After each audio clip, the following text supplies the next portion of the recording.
ఒక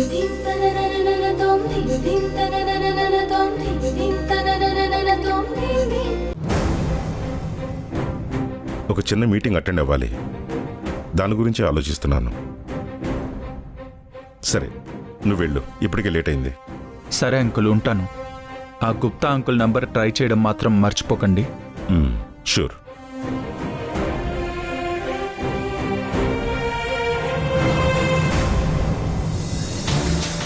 అసలు ఆ రోజు ఏం జరిగింది?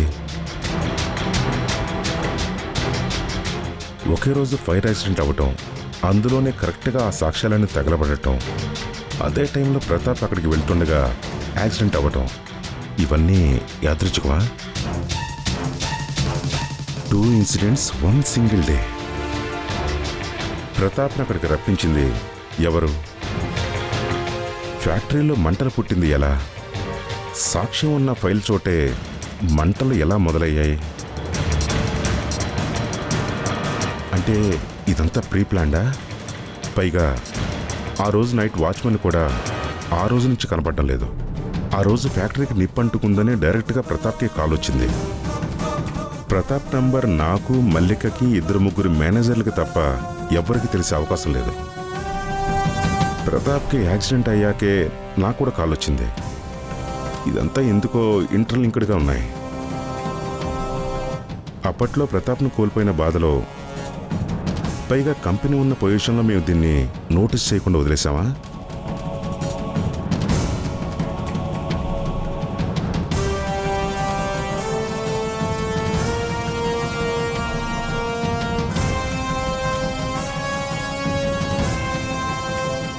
ఆ రోజు మిస్ అయిన లాజిక్ ఏంటి? ఆ టైంలో దీన్నెందుకు ఎవరు క్వశ్చన్ చేయలేదు? అంటే ఆ రోజు ఎవరైనా మా కళ్ళకి గంతలు కట్టి తాను ఏం చూపించాలనుకున్నాడో అదే చూపించాడా? మై గాడ్, అసలు ఆ రోజు ఏం జరిగి ఉంటుంది? ఆ యాక్సిడెంట్, ఆ మంటలు రెండు ఒకే స్కెచ్లో భాగమా?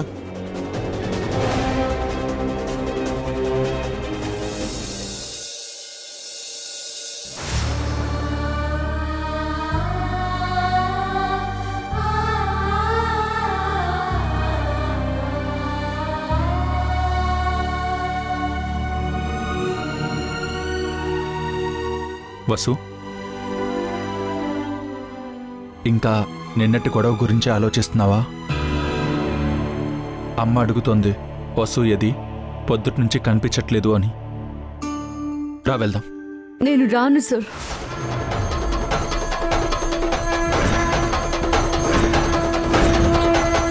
వసు, నువ్వేనా? నిన్నెప్పుడు ఇంత కోపంగా చూడలేదు.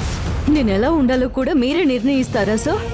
అంటే నా ఉద్దేశం అది కాదు వసు. అసలు నేనెవరు? ఈ ఇంట్లో నేనెవరు సార్? నా స్థానం ఏంటి? జస్ట్ ఈ గోడల మధ్య తిరిగే ఒక మనిషినా?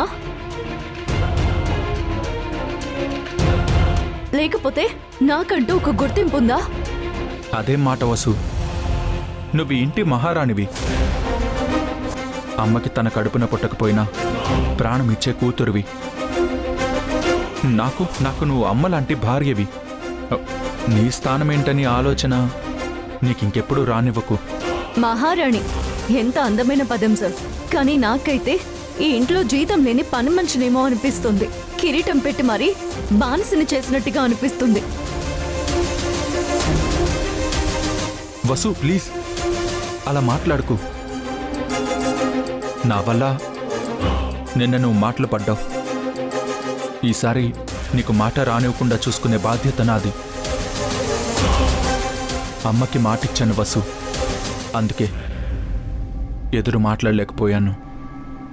అంతేకాని నిన్ను తక్కువ చేయాలని కాదురా. నేను అదే అడుగుతున్నాను సార్. మీకు మీ అమ్మగారు బాధపడకూడదు, అత్తమ్మకి నందితమ్మ బాధపడకూడదు, నందితమ్మకి దాస్ బాబాయ్, ఆయనకి మీరా, ఇలా ఒకరి కోసం ఒకరు బాధపడతారు. కానీ నేను బలావాలా?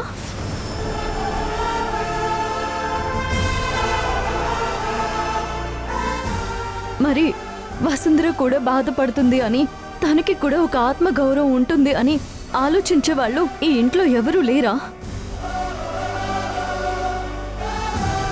ఈ మెడలో తాళి కట్టినా ఎందుకో మీ మీద కూడా నాకు హక్కు లేదు అనిపిస్తోంది సార్.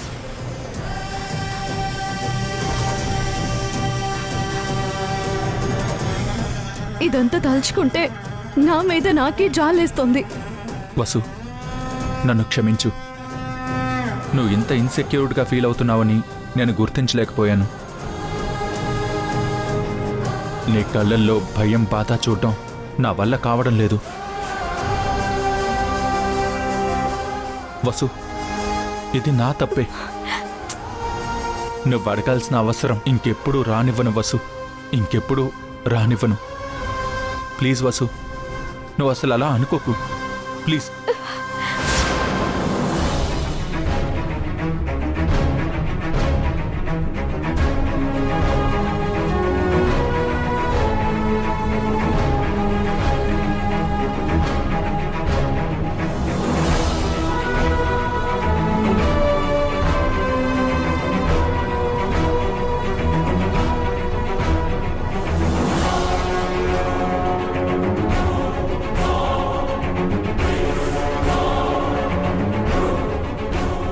నేను ఇంత వితండంగా వాదిస్తున్నా సార్కి కొంచెం కూడా కోపం రాకపోగా ఇంకా సారీ చెప్తున్నారేంటి?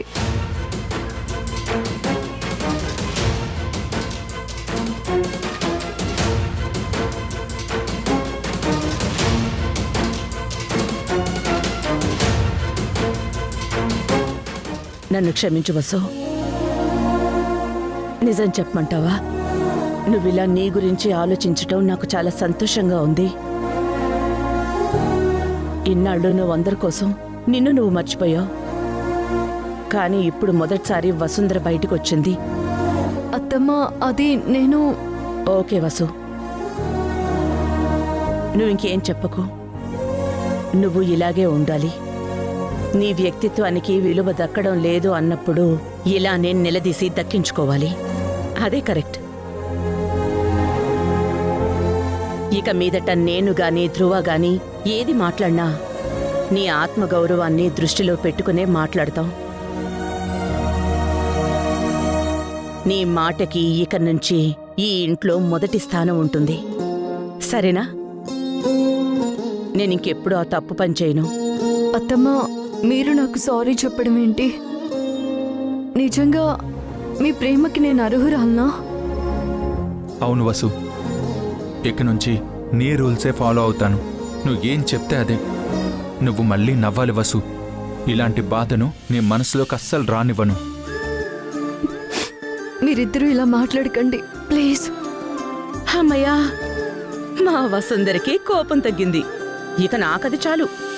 పదే, కిందకెళ్ళి భోంచేద్దాం. నువ్వు పొద్దున కిందకి రాలేదని నేను అలాగే ఆఫీస్కి వెళ్ళిపోయాను. నువ్వు తిన్నావో లేదోనని నేను కూడా ఏమీ తినలేదు. ఆకలేస్తోందే. పద పదండి.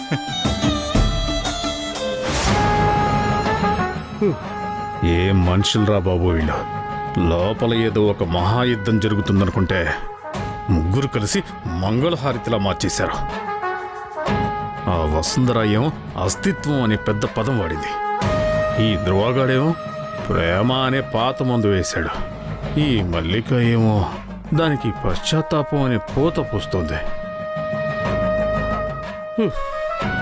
అర నిమిషంలో అందరూ పాలు తేనెలా కలిసిపోతే నేను వేసిన మంట ఆవిరై బూడిదైపోవాలా?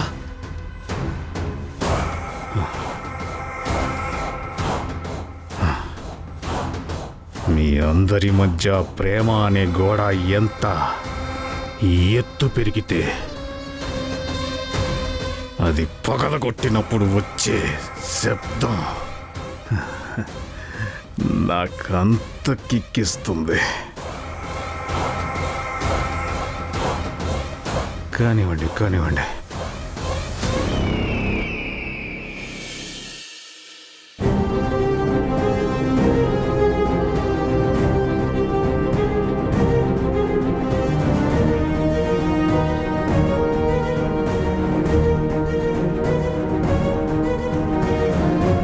ఇది మళ్ళీ ఆలోచించడం మొదలుపెట్టింది.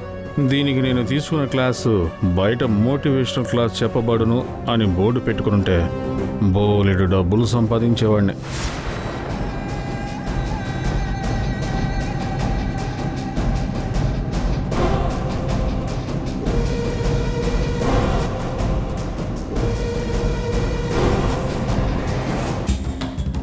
ఏమైంది నందిత?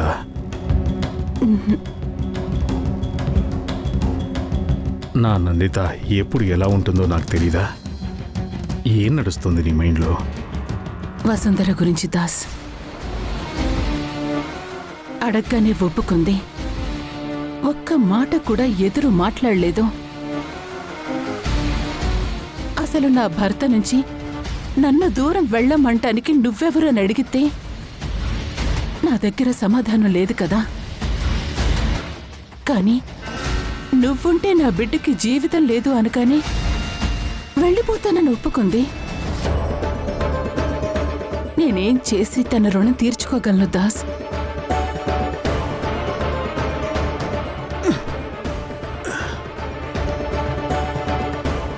నీకు మేమంటే ఎప్పుడు చిన్న చూపే కదా నందిత. నీకు తను ఒక్క మాట కూడా అనలేదని కనిపిస్తోంది కదా. సరే, నీకిచ్చిన మాట ప్రకారం తను ఏం చేయాలి? ధృవ మల్లికలతో గొడవ పడాలి, అవునా? ఒకసారి బయట చూడు, వాళ్ళు కబుర్లు చెప్పుకుంటూ తింటున్నారు. చూస్తావా? చూడు, నేను ఇప్పుడే చూసొస్తున్నాను. నమ్మిన వాళ్ళ కోసం నిన్ను ప్రేమించే వాళ్ళని పక్కన పెట్టడం నీకు అలవాటేగా. ఇందులో కొత్త ఉంది. అది కాదు దాస్. నాకేం చెప్పకనంత. నీకు నేనంటే ఎప్పుడు చిన్న చూపే. కనీసం కన్నకూతురు మీరా భవిష్యత్తు కూడా నీకు కనపడటం లేదు. అదే నాకు ఆశ్చర్యంగా ఉంది. కానీ నేను అలా చేయను. మీరా భవిష్యత్తు కోసం, అన్షు సెక్యూరిటీ కోసం మాత్రమే ఆలోచిస్తాను. గతంలో నా బిడ్డ పోయిన విషయాన్ని నువ్వు మర్చిపోయి ఉండొచ్చు, కానీ నాకింకా నిన్న జరిగినట్టే ఉంది. అప్పుడు మనం బిడ్డ పోయిన బాధలో ఉన్నప్పుడు మీ అన్నయ్య పక్కన లేడు, ఆఫీస్ పనని వెళ్ళిపోయాడు. అసలు ఆ రోజు ప్రతాప్ చేయించిన యాక్సిడెంట్లో నేను నా బిడ్డ నిజంగానే చనిపోయి ఉంటే బాగుండేది. దానికైనా ఈ కుటుంబం చేతిలో మోసపోయే దౌర్భాగ్యం తప్పేది.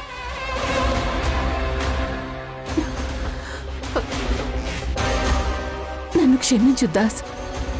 ఇంకోసారి నిన్ను బాధ పెట్టను.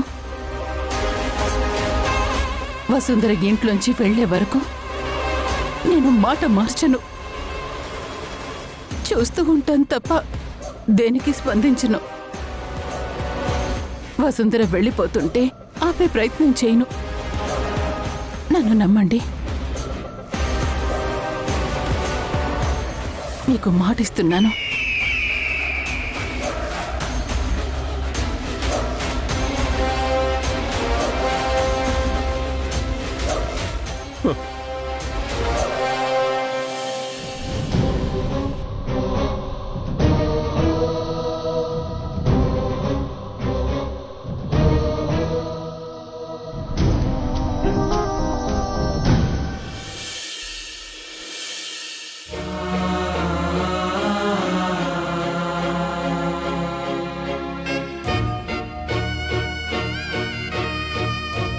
తండ్రి ఏదో తెలియని అలజడి చేస్తుంది. తప్పో ఒప్పో తెలియడం లేదు. ఇచ్చిన మాట కోసం నిలబడితే ప్రేమించిన మనుషుల్ని మోసం చేస్తున్నానా అనిపిస్తుంది. ప్రేమ కోసం నిలబడదామా అంటే ఒక తల్లి తన బిడ్డ జీవితం బాగుపడుతుందని ఆశగా ఎదురుచూస్తుంది. రెండు వైపులా పదునున్న బాణం వదిలి ఆయుధం లేని సైనికుల్లా నిలబెట్టావు. నాకు సమాధానం కావాలి.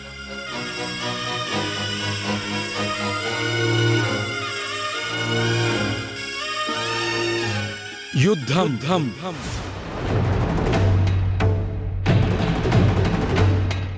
బయట జరుగుతున్నది గెలవాలంటే ఆయుధం కావాలి. కానీ నీలో యుద్ధం జరుగుతున్నప్పుడు నీకు కావలసింది జ్ఞానం మాత్రమే. ఇంకా ఏమైనా అనుమానాలు ఉన్నాయా చెప్పు. అన్నిటికీ సమాధానాలు తెలుసుకున్నాకనే వెళ్దువు గాని.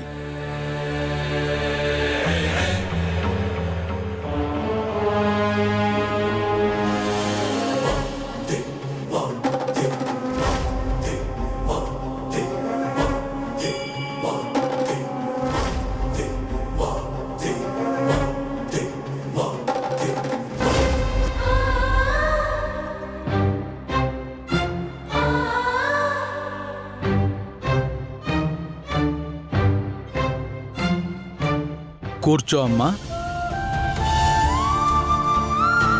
ఏ జ్ఞానం స్వామి? నా మాట నిలబెట్టుకోవాలంటే నా ప్రేమని చంపుకోవాలి. నా ప్రేమ కోసం నిలబడితే నా మాటకు విలువే ఉండదు. ఒకరిని కాపాడపోతే ఇంకొకరిని మోసం చేస్తున్నానన్న బాధ. ఒకరికి దూరం అవ్వాలని చేస్తున్న ప్రతి ప్రయత్నం నన్ను వాళ్ళకి ఇంకా దగ్గర చేస్తుంది. ఈ సుడిగుండం నుంచి బయటపడే దారే లేదా? పువ్వు తన సువాసనని పంచుతుందే తప్ప తన దగ్గర ఏమీ దాచుకోదు. అలాగే వెన్నెల అందరికీ వెలుగునిస్తుంది తప్ప తన కోసం చీకటిని ఉంచుకోదు. నువ్వు కూడా అంతే వసుంధర. నీ పుట్టుకే ఒక త్యాగం. నీ జన్మకు కారణం నీ వల్ల అందరూ పరోపకారం పొందడం. మరి అంతటి గొప్ప గుణం ఉన్నదానివి ఇవాళ ఇలా కన్నీరు కారుస్తూ కూర్చుంటే ఎలా? స్వామి, చిన్నప్పటి నుంచి నాకిష్టమైనవన్నీ దూరమైపోవడం అలవాటైపోయింది.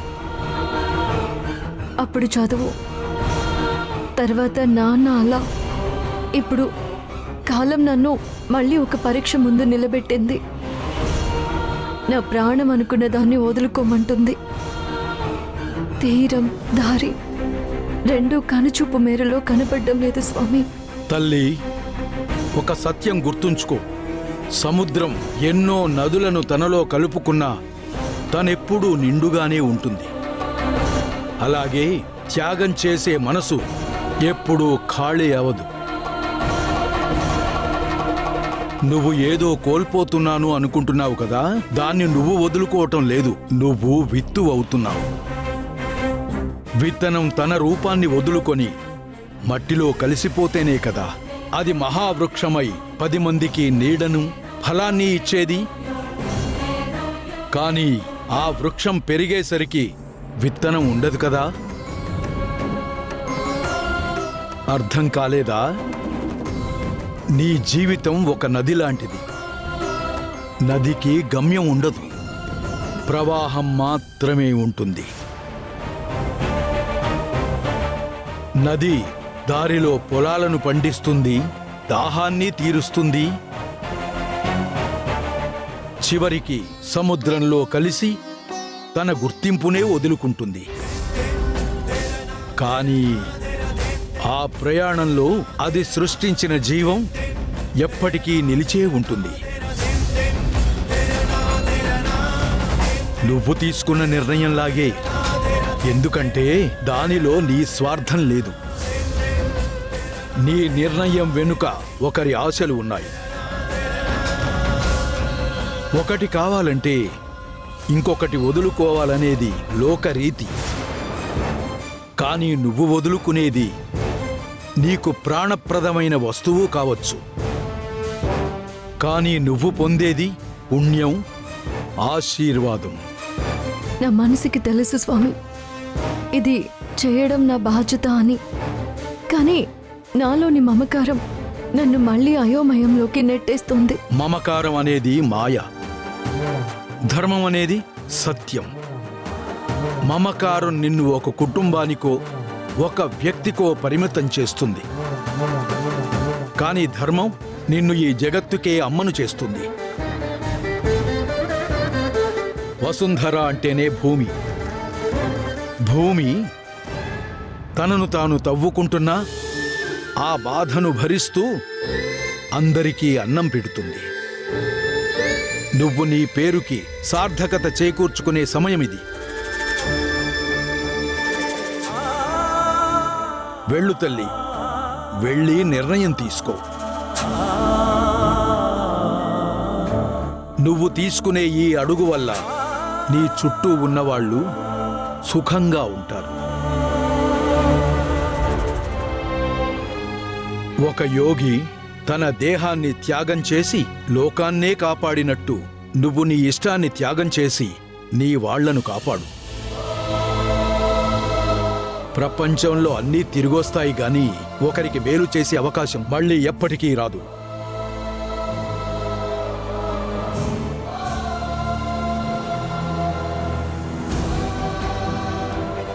నా త్యాగం వల్ల ఆ కుటుంబానికి మంచి జరుగుతుందంటే నేను సిద్ధం స్వామి.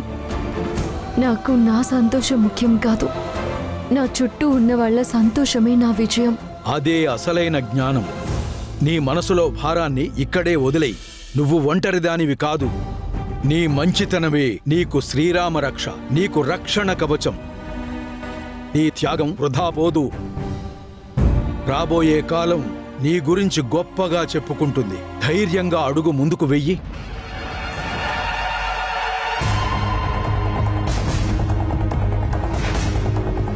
ధర్మం వైపు నిలబడ్డ వారికి కాలం ఎప్పుడూ ఏదో ఒక బహుమతి దాచే ఉంటుంది. దానికోసం నిన్ను సిద్ధం చేయడానికే ఇప్పుడు ఈ పరీక్ష. విజయోస్తు.